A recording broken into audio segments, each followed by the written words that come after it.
యేసుప్రభు నామంలో మీకు వందనాలు తెలియజేస్తున్నాను. గడిచిన దినాలన్నీ ఆయన కృపచేత ఈ రీతిగా దేవుడు నడిపించున్నాడు. ఈరోజు తన యొక్క ఉచితమైన కృపచేత దేవుని యొక్క వాక్యాన్ని ధ్యానం చేసుకోవడానికి మనకి ఇటువంటి అవకాశం ఇచ్చినందుకు దేవునికి స్తోత్రం కలుగును గాక. ప్రియ స్నేహితులారా, దేవుని యొక్క గ్రంథంలో ఉన్నటువంటి మాటలు మీతో మాట్లాడుతున్నాను. ప్రభు మనకి ఇచ్చిన ప్రతి ఒక్క సమయం చాలా విలువైంది. ఈ లోకంలో చాలా వరకు రకరకాల పరిస్థితులు కనబడుతున్నాయి.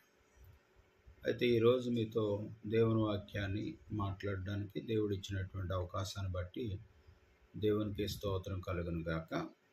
దేవుని యొక్క వాక్యం, మీకు మేలు కలుగునని నీతిమంతులతో చెప్పుము, వారు తమ క్రియల ఫలము అనుభవింతురు. యెషయా గ్రంథం 3వ అధ్యాయము 10వ వచనంలో ఈ వాక్యం రాయబడినది. యెషయా గ్రంథం 3వ అధ్యాయము 10వ వచనంలో ఉన్నటువంటి మాట. అయితే చాలా వరకు మనకి మేలు లేకపోతే మన జీవితంలో దేవుణ్ణి నమ్మం. ఏదో ఒక మేలు జరగాలి, ప్రతిరోజు జరుగుతూ ఉండాలి. ప్రతి ఒక్క కార్యం కూడా దేవుడు చేస్తూ ఉండాలి. దేవుడు కోరుకునేది, దేవుని యొక్క సన్నిధానంలో మనుషులు కోరుకునేది ఏంటి? దేవుడు కోరుకునేది మనుషుల దగ్గర నుంచి యథార్థత కోరుకుంటున్నాడు.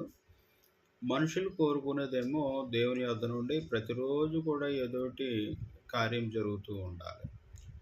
అయితే ఇక్కడ యెషయా గ్రంథము 26వ అధ్యాయము 20వ వచనం నుంచి 21వ వచనం వరకు కనిపిస్తుంది. నా జనమా, ఇదిగో వారి దోషములను బట్టి భూనివాసులను శిక్షించుటకు యెహోవా తన నివాసంలో నుండి వెడలి వచ్చున్నాడు. భూమి తన మీద చంపబడిన వారిని ఇకను కప్పకుండా తాను త్రాగిన రక్తమును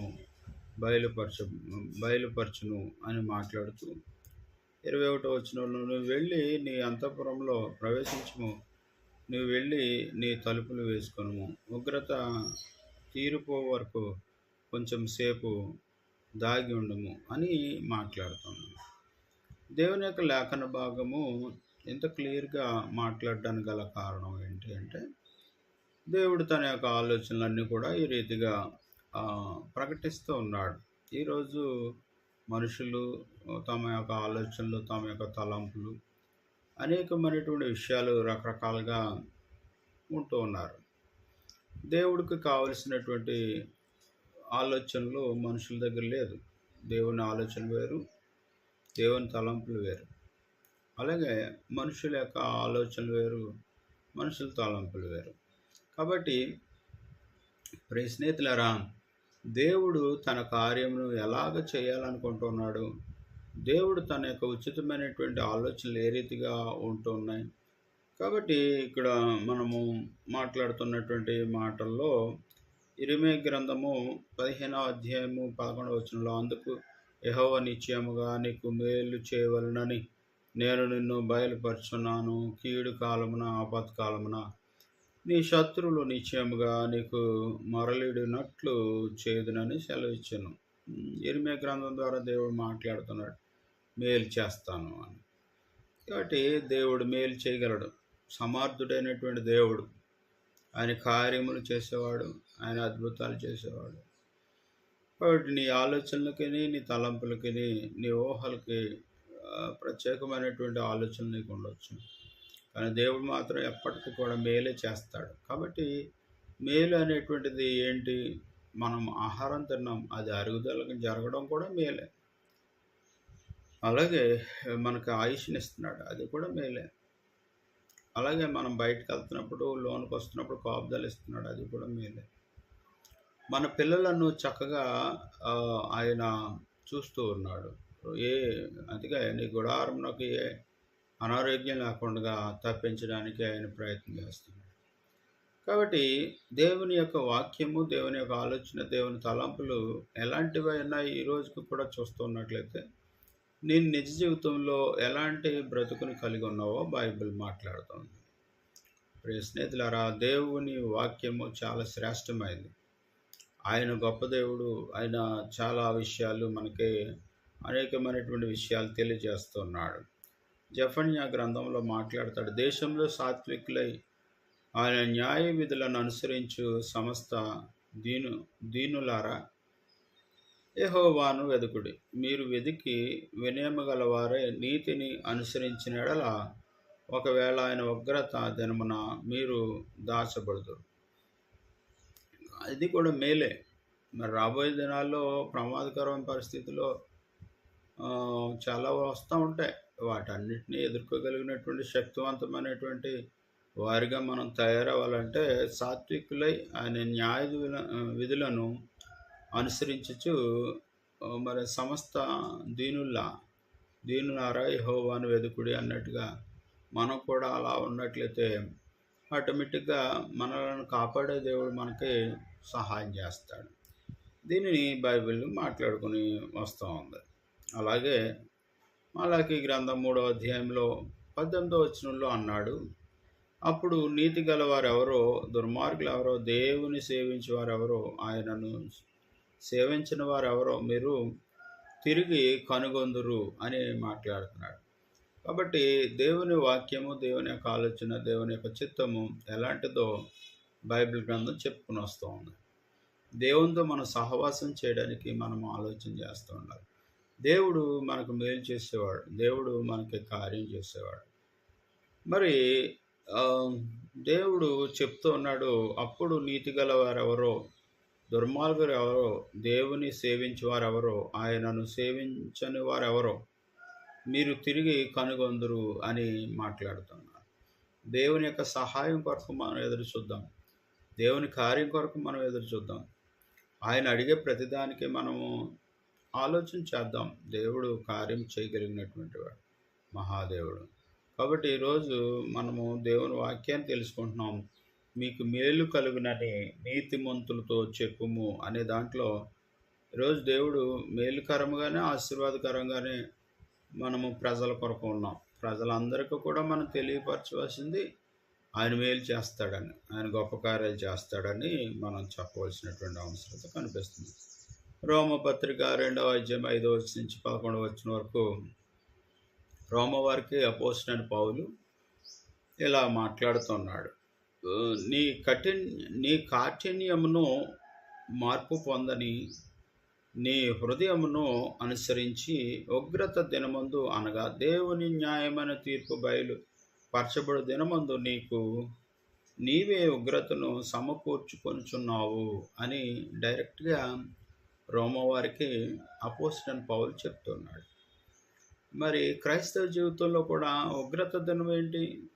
ప్రస్తుతానికి మనం ఉగ్రత దినాల్లోనే ఉన్నాం. మన పరిస్థితులన్నీ మార్పు కలుగుతాయా అని చూస్తే నిజమే, మనం నమ్మితే మార్పులే కలుగుతాయి. మనం నమ్మకపోతే మనకు మార్పు అనేటువంటిది కనబడకపోవచ్చు. కాబట్టి మన యొక్క స్థితిగతులు ఎలా ఉండినా, మన యొక్క పరిస్థితులు ఎలా ఉన్నా దేవునికి ఇష్టమైనటువంటి పని ఏంటి అన్నది మనం చూస్తూ ఉండాలి. కాబట్టి మన కాఠిన్యము అంటే ప్రస్తుతానికి ప్రేమించగలిగినటువంటి స్థితిగతులు దేవుడు మనకిస్తూ ఉన్నాడు, కానీ ప్రేమించలేని పరిస్థితిలో మనము ఉంటూ ఉన్నాం. ఏంటి ప్రేమించే స్థితులు ఏంటి, ప్రేమించలేని పరిస్థితులు ఏంటి అని మనం చూసుకుంటూ వస్తే ఎదుటి వ్యక్తి యొక్క మనస్తత్వాన్ని చూసి ప్రేమించలేని పరిస్థితిలో ఉన్నారు. స్థితిగతులు ఎందుకు నాకు అని అనుకుంటే ప్రేమించగలిగిన వారుగా ఉన్నారు. నా యేసు ప్రభు ఎప్పటికీ కూడా అలాంటి వాడు కాదు. ఎలాంటి పరిస్థితులు యేసు ప్రభు కలిగి ఉన్నాడు అని అంటే, ఆయన నువ్వు మంచివాడివైనను సరే, చెడ్డవాడివైనను సరే, ఆయన నిన్ను యథార్థంగా ప్రేమించాడు. లోకాన్ని అంతటిని కూడా ప్రేమించాడు. ఆయన్ని నమ్ముకున్నా నమ్ముకోకపోయినా, ఆయన్ని ఆరాధన చేసినా చేయకపోయినా, ఆదివారం ప్రార్థనకు వచ్చినా రాకపోయినా దేవుడు ప్రతి ఒక్కరిని కూడా మరి ప్రేమించాడు. మరి ఈరోజు మన స్థితిగతుల్లో మనం ఆలోచన చేస్తున్నట్లయితే మన హృదయ కాఠిన్యతను బట్టే మనము ఉగ్రత అనబడుతున్నటువంటి దాన్ని తెచ్చుకుంటూ ఉన్నాం. మన మాట మారాలి, మన ప్రవర్తన మారాలి, మన ఆలోచన మారాలి. తిరుగుబాటు అనేటువంటిది మనం చేస్తూ ఉన్న పరిస్థితులు మనం చూస్తే కనుక దేవుడు చెప్తున్నటువంటి ప్రతి మాటకి మనం లోబడుతున్నామో లేదన్నది మనం ఆలోచన చేసుకోవాలి. తర్వాత 6వ వచనంలో చెప్పాడు, ఆయన ప్రతి వానికి వాని వాని క్రియలు చొప్పున ప్రతిఫలం ఇచ్చును. ఆయన ప్రతి ఒక్కరికి కూడా మరి వాని వాని క్రియలు చొప్పున ప్రతిఫలం ఇస్తాను అని చెప్పేసి మాట్లాడుతూ ఉన్నాడు. 7వ వచనంలో అంటాడు, సత్క్రియను ఓపికగా చేయుచు మహిమను ఘనతను అక్షయతను వెదుకు వారికి నిత్య జీవమును నిచ్చును. అయితే భేదములు పుట్టించి సత్యమునకు లోబడక దుర్నీతికి లోబడి వారి మీదకి దేవుని ఉగ్రత రౌద్రమును వచ్చును. దుష్కార్యము చేయు ప్రతి మనుషుని ఆత్మకు మొదట యూదునికి గ్రీసు దేశస్థునికి కూడా శ్రమయు వేదనయు కలుగును అని మాట్లాడుతుంది. సత్క్రియ చేయు ప్రతివానికి మొదట యూదునికి గ్రీసు దేశస్థునికి కూడా మహిమయు ఘనతయు సమాధానము కలుగును. దేవునికి పక్షపాతం లేదు. ధర్మశాస్త్రం లేక పాపము చేసిన వారందరూ ధర్మశాస్త్రం లేక నశించెదరు అని బైబిల్ మాట్లాడుతుంది. కాబట్టి ప్రియ సహోదరి సహోదరులరా, దేవుడు ఏం కోరుకుంటున్నాడు మన నుండి, మన ద్వారా ఏమి ఆలోచన చేస్తున్నాడు, దేవుడికి కావలసిన మన దగ్గర నుంచి ఏమి ఆలోచన చేయడానికి మనుషులను మరి ఈ రీతిగా నడిపిస్తున్నాడు. పరలోక రాజ్య సంబంధమైన జీవితంలోనికి మనం అడుగు పెట్టాలంటే బైబిలు గలతీ రాసిన పత్రికలో ఇలాగంటాడు, మోసపోకటి దేవుడు వెక్కిరింపబడు, మనుషుడు ఏమి విత్తునో ఆ పంటనే పోయెను.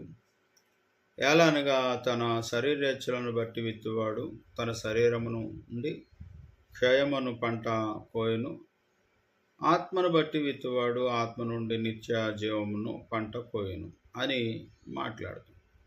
కాబట్టి మనం శారీరకంగా ఆలోచన చేస్తే శారీరకంగా కార్యాలు జరుగుతాయి. ఆత్మానుసారంగా మనము ఆలోచిస్తే ఆత్మానుసారంగా మనము ఆ పంటను కోస్తాం. కాబట్టి మేలు అనేది నీకు కావాలా? కాబట్టి ఆ మేలు కొరకు నువ్వు దేవుని నుండి ఏం కావాలని అనుకుంటున్నావో ఆ దేవుడు చేస్తాడు. కాబట్టి మేలు అనేది దేవుడు చేయక మానడు. చివరిగా హెబ్రీలు రాసినటువంటి పత్రికలో దైవలేఖనం ఇలా చెప్పింది, మీరు చేసిన కార్యములను మీరు పరిశుద్ధులకు ఉపచారం చేసి ఇంకను ఉపచారము చేయించి ఉండట చేత తన నామం బట్టి చూసిన ప్రేమను మరచుటకు దేవుడు అన్యాయస్తుడు కాడు. కాబట్టి నీవు సేవకునికి కానీ కుటుంబానికి కానీ ఎవరికైనా సహాయం చేసావు అనుకో, దానికన్నా రెట్టింపు కార్యం చేయడానికి దేవుడు చూస్తాడు. కాబట్టి మానవ జీవితంలో ప్రతి ఒక్కరు కూడా రకరకాలైనటువంటి ఆలోచనలు కలిగి ఉన్నారు, రకరకాల తలంపులు కలిగి ఉన్నారు. కాబట్టి బైబిల్ చెప్పింది మనము యెషయా గ్రంథం ద్వారా మనం నేర్చుకుంటున్నాం. మరి ఏం చేద్దాం మనం అని ఆలోచన చేయకండి. దేవుని వాక్యం ఇలా ఉంది, మీకు మేలు కలుగునని నీతిమంతులో చెప్పు, వారు తమ క్రియల ఫలము అనుభవించరు. కాబట్టి మేలు జరుగుతుందని మనం ఒకరికొకరు ప్రోత్సహించుకోవాలి, ఒకరికొకరు తెలియజేసుకోవాలి. ఇది దేవుడు కోరుకుంటున్నటువంటి ఆలోచన. కాబట్టి స్నేహితులారా, ఎవరు కూడా భయపడవద్దు. దేవుడు మనతో ఉన్నాడు. మన ఆశలు మన అవసరతలు తీర్చేవాడు. మనకున్న ప్రతి ఒక్క విషయాన్ని కూడా దేవుడు న్యాయం చేసేవాడు, అన్యాయస్తుడు కాదు. కాబట్టి మనము దేవునితో సహవాసం చేద్దాం. అందుకే 11వ వచనంలో యెషయా 3వ అధ్యాయం 11వ వచనం, దుష్టులకు శ్రమ వారి క్రియల ఫలము వారికి కలుగును. ఎలాగా దుష్టుడు అంటే దుష్టుడే, ఇంకా వాని కొరకు మనం మాట్లాడే పరిస్థితి కూడా కనిపించట్లేదు. అందుకే కీర్తనకారుడు చెప్తాడు, దోషక్రియలు నేను చేయనొల్లకుంటిని, ఆయన దృష్టికి నేను యథార్థుడినైతిని. 18వ కీర్తన 23 నుంచి 24 వచ్చిన వరకు ఈ మాట కనిపిస్తుంది. కావున యెహోవా నేను నిర్దోషిగా నుండుట చూచి తన దృష్టికి కనబడిన నా చేతుల నిర్దోషత్వం బట్టి నాకు ప్రతిఫలం ఇచ్చెను అని మాట్లాడుతున్నాడు. కాబట్టి దేవుని యొక్క సన్నిధానంలో దేవునితో సహవాసం చేయడానికి, దేవుని కార్యముని కలిగి ఉండడానికి దేవుడు ఈరోజు మనకు అనేకమైనటువంటి విషయాలు చెప్పుకొని వస్తూ ఉన్నాడు. 128 కీర్తన 1వ చరణం నుంచి 2వ చరణం వరకు. యెహోవా యందు భయభక్తులు కలిగి ఆయన త్రోవలు యందు నడుచువారు అందరూ ధన్యులు. నిశ్చయమా నీవు నీ చేతుల కష్టార్జితమును అనుభవించదవు, నీవు ధన్యుడవు, నీకు మేలు కలుగును అని మాట్లాడు. దేవుని వాక్యము చాలా శ్రేష్టమైనది. కాబట్టి మనము మేలు చూస్తాం, మనకు మేలు కలుగుతుంది, మనకు దేవునికరంగా ఆశీర్వాదకరంగా మనం ఉంటాం. అనేక మందికి మాటలు చెప్పి బలపరిచే విధంగా యెషయా ద్వారా దేవుడు పలికించిన మాటలను బట్టి మీరందరూ కూడా ఆ రీతిగా అభివృద్ధి ఆశీర్వాదాలతో ఉంటారని, దేవుడు కార్యాన్ని ఆయన జరిగిస్తాడని, ఆయన నామమునకు మహిమ కలిగినట్లు దేవుని సన్నిధానంలో మనం ఉందాం. దేవుడి కొద్ది మాటలు దీవించి ఆశీర్వదించిన గాక. ఆమేన్. ప్రార్థన. ప్రభువా నీకే స్తోత్రం, నీ కృప మాకు తోడుగా ఉంచండి, అనేక మందికి మేలు జరిగించండి. నేను నమ్మినా నమ్మకపోయినా, మందిరానికి వచ్చినా రాకపోయినా ప్రతి ఒక్కరిని కూడా నీ చెంతకు చేర్చుకోగలిగిన శక్తి నీలో ఉంది, ఆకర్షణీయత నీలో ఉంది. నీవు ఆకర్షిస్తే అనేక మంది వస్తారు. ఈరోజు మీ సన్నిధిలో మేము బ్రతిమలాడుకుంటున్నాం. ప్రతి ఒక్కరికి మేలు జరిగించు, ఆశీర్వదించు. మందిరాలు దీవించు, అదస్సు ఇమ్మానుయేల్ ఫౌండేషన్ దీవించు, అదస్సు ఇమ్మానుయేల్ ప్రేయర్ హౌస్ని దీవించు. అనేక మంది పరిచర్యలో భాగస్తులుగా ఉండడానికి సహాయం అందించు. దీనులకు నాయన నీ చేతిని ముడుచుకోకుండా నేను వారికి సహాయం అందించు. అలాగే ఎంతమంది అయితే తండ్రి నీ సేవకునికి సహకారంగా ఉన్నారు వారందరిని లేవనెత్తండి, నీవు ఆకర్షించు ప్రభా. అటు రీతిగా ప్రభా ఇదిగో నాయన తండ్రి డెఫెండం నాయన తండ్రి చెవిటి మోగ నాయన తండ్రి నేను అయా బిడ్డలకు తండ్రి నేను సహాయం అందించాను, గ్రుడ్డి వారికి సహాయం అందించాను. అలాగే నేను తండ్రి నేను ఎంతమందో ప్రభా లెపర్సీ వాళ్ళు ఉన్నారు, అటువంటి వారికి సహాయం అందించాను. అలాగే ప్రభా టీబీ నేను అనేక మంది ఉన్నారు తండ్రి, వారికి సహాయం అందించాను. దేవా నేను భిక్షమెత్తుకునే వాళ్ళకి రక్షణ దయచేయండి, ప్రతి ఒక్కరికి కూడా రక్షణ దయచేయండి. అలాగే విడుదల లేని వరకు విడుదల కలిగించి నీ యొక్క కృపతోడు వచ్చి అనాథులను విధవరాలను అలాగే పేద సేవకులను రక్షించి కాచి కాపాడి సంరక్షించి అనేకమైన దేవుని మన యేసు నీ నామమును ప్రార్థించి అడిగి వేడుకుంటున్నాము తండ్రి. Thank you all of you.